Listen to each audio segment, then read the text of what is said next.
to God, I am hungry! What's good, Tanu, and welcome. I hope you enjoyed the gameplay of Uriel against level 9,199 Steel Pathins in Warframe. If you did, hit the like, subscribe, let me know in the comments below if you like the Warframe and you're going to build them. Let's go. Now, before we build any weapons and Warframes, I rely on my method called the DVS. D, how you're dealing damage, what elements you're using, what faction you're fighting. V, how you proc 10 stacks of viral. Viral is meta because every enemy in the game has HP. S stands for stripping enemies armor if they have, so lowering their armor, you'll deal higher damage to them. Now, if you don't like my methods in today's video, you can check the sheet, will help you maneuver around them to find your own style. As in Warframe, we can do a lot of things in many different ways and results pretty much is the same. Now, if you're wondering why we take things to level cap, it's not because this build is just for level cap, no, but because enemies scale on EHP, effective hit points. The higher level they go, the higher HP, shield, and overguard they would have, and so I want to test always my Warframe damage output and weapon damage output against enemies at their prime EHP, but also by level enemies increase on their damage output, so I want to test my Warframe survivability, and I hope that makes sense. Let's go for Uriel Kit.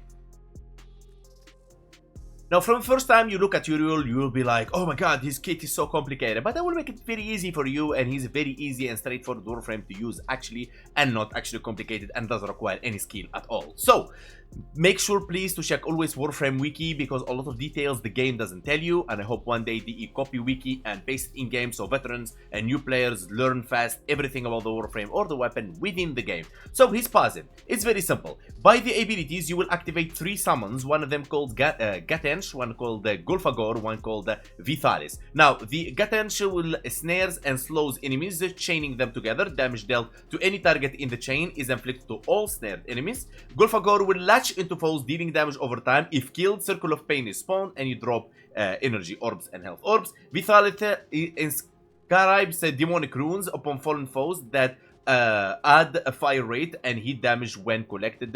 Unlocks with Demonian, which is the third ability. Now, that's what happened with the passive and those amazing companions. So let's summon some enemies really quick. And you can see on the right, that's their HP right there. So you can keep an eye on how much the HP that you have. You can see this one is attached to there, that one is running around. And you can use the third ability or the first. And you'll be like commanding and doing different kind of things with them. And that's what we're going to get to in right now. So the first ability, manifest an aura of flame, inflicting heat damage and set to effect on nearby enemies.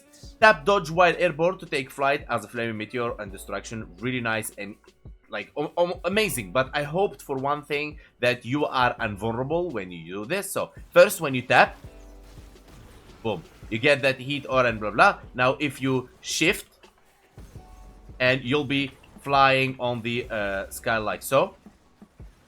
Okay, now you can aim and hit the enemies, and then you can go again. That up, and you go again as you wish. Okay, simple as that. Now, for me, when it comes to subsume Helminth abilities, I will take off the first ability because, first of all, it doesn't make you invulnerable, and at high level content, you'll not be gonna be running around like that and bullet catching you, and you'll be dead pretty much because you're stuck in that animation. But if it was making you invulnerable, that's gonna be nice. Now, Remedium, second ability. Uriel will heal himself and his demons. If his demons are dead, they are resurrected. Now, this ability makes his demons really powerful and really good and like amazing. This ability, I feel it is the core ability on his kit. It heals them, it revives them, it drops health and energy orbs. That's why you want to use something like Equilibrium with his build, so you can read that, and that's the chance of how much orbs it can drop. So let's summon some enemy really quick, and we use the second ability. Let's go. Boom. Now if we kill them like really quick, you'll see like how much health, orbs, and energy we have on the ground, which is insane. Like really insane, guys. Now, moving on. Demonium. Uriel rips out the soul of his demons, draining their health, and sends them in search of a new victim. Souls explode on contact with enemy, rendering it vulnerable to damage. So you will rip the soul of your companions and send them forward. Now the idea is you will get a buff for extra fire rate and extra damage as you make enemies vulnerable to more damage. Well, let's go. Summoning one enemy, it's okay. Sending them forward. There you go. Now you see them marked right there. Boom. Okay, marked because this guy is like ripping his face off. That's something like that. But every time I send them, you can already see that they are losing their HP. Right there. Boom. Boom. Let's like take them out of HP. Now, they will not exceed the part where they will die, but enemies at this point, if they shoot them, they will die. But if you use second ability, like we said, you can heal them up like so, and that's how you synergize things together. Now, when it comes to the fourth ability, now the fourth ability is really powerful and really good, and it even killed level cap. I will show you, like Pablo said, I will show you. It is insane. So, but the problem with the fourth ability, it's not spammable and it's not really forgiving. It requires some effort to make it happen. So, you want to do all that kind of stuff using your abilities and stuff. So you will get the fourth ability on, and here we go. Boom.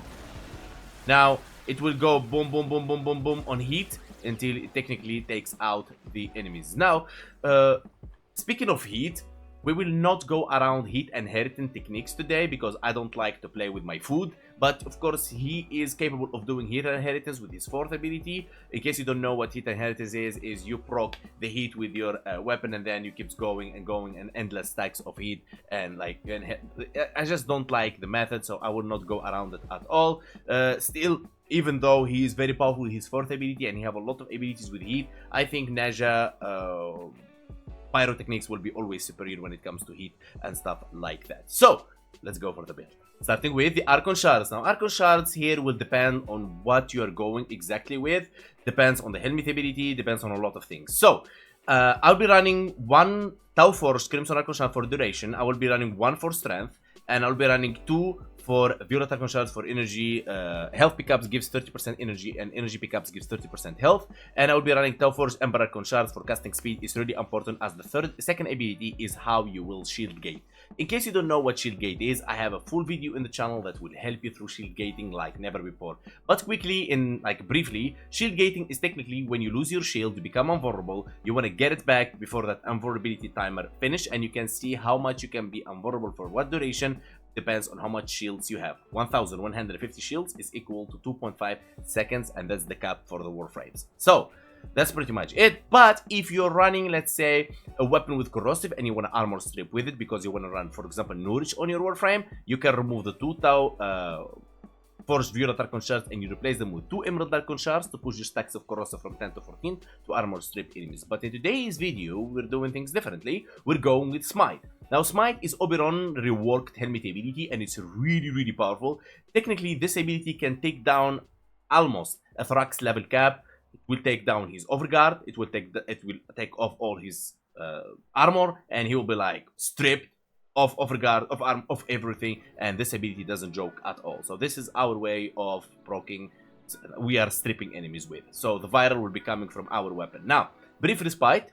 Now, this is how we shield gate. So every time we lose our shields and we enter gate phase, we will use the second ability. So the energy we spent on second ability, and we are invulnerable. That's very important to point.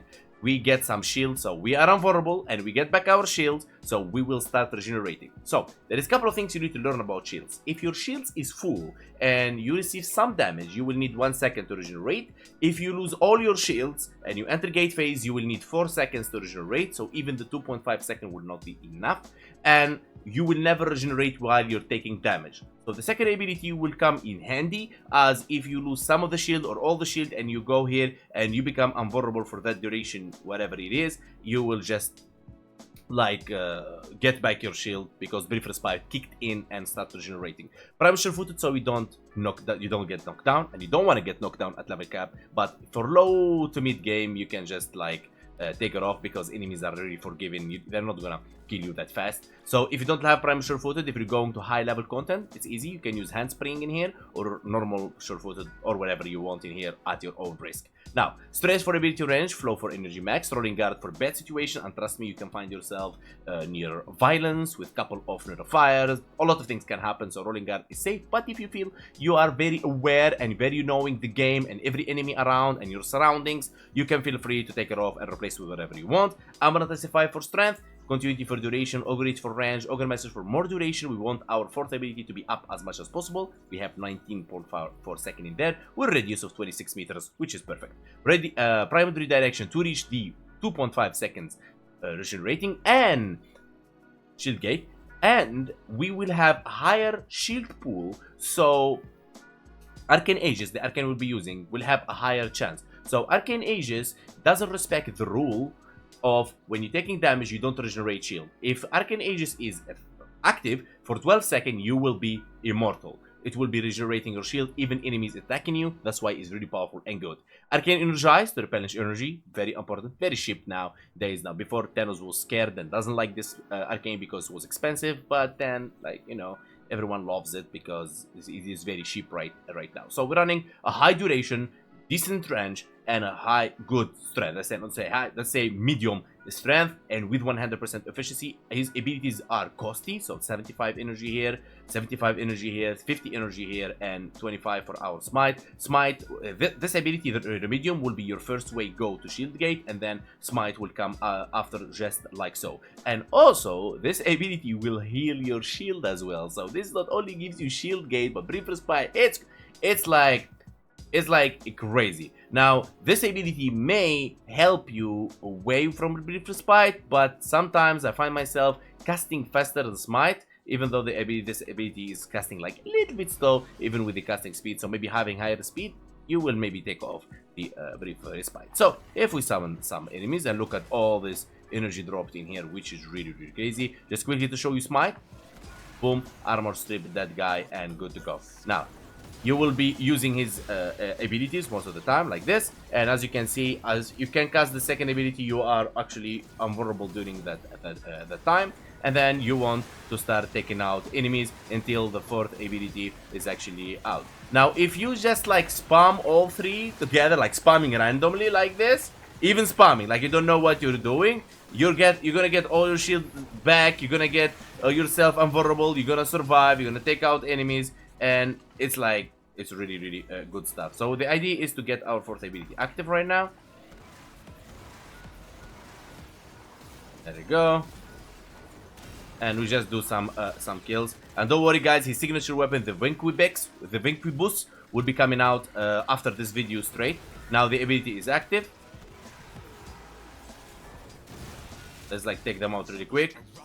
The dual toxicity build is on the channel. I don't show you things that they are not out. Alright, so here is the enemies, and 1, 2, and 3. Look at that. Now they are not armor stripped. Now if you run something like stripping armor, like for example Tempest Barrage with this or something like that, like it is really powerful ability. Now a lot of you have been asking me lately to say my opinion about Warframe. Are they worth building, or they just like mastery fodders, or just like whatever? So I'll tell you what, I'm surprised how good Uriel is, the way he's synergized, and you know why I like him? Not because the fourth ability. The fourth ability, to be honest with you, it is very slow to nuke the place, and it takes time to nuke the place.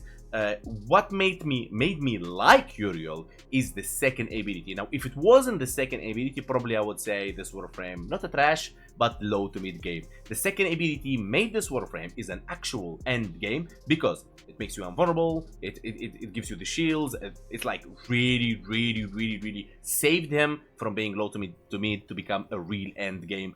But the first ability is like really not worth it, because you're gonna be vulnerable and you will die. But if you play low to mid game, you don't even need the Helminth ability, and you can run whatever you want. So let me know in your opinion about Uriel, and if you like him and you go to build him, and like, sub, and don't forget, special thanks to Hall of members, special VIPs, and dispute donator, and Hall of donations. And I want to say special shout out for MK for gifting me extra Uriel. That means a lot, brother. Thank you so much. Appreciate your support. And today's video is sponsored by me, as always. See you guys on the next video.